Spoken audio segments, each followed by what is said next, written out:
Hello! The story of Eve and the serpent in the Garden of Eden, recorded in Genesis 3:1-6, is an important account in the Bible, not only about temptation, but also about the price to pay for violating God's word.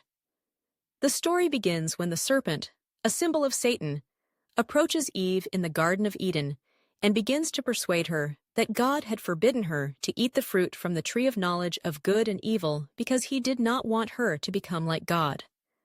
The serpent denied God's word, convincing Eve that eating the fruit would make her capable of discerning between good and evil, and that she would not die as God had warned. Tempted by the serpent's words, Eve ate the fruit and then gave it to Adam, who also ate. Immediately, they both realized they were naked and felt ashamed.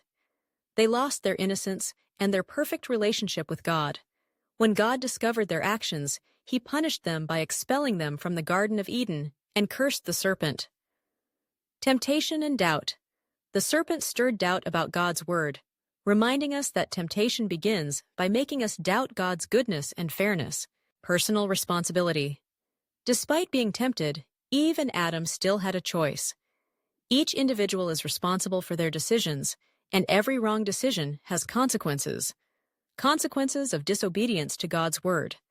Disobeying God's word leads to a broken relationship with him and serious consequences.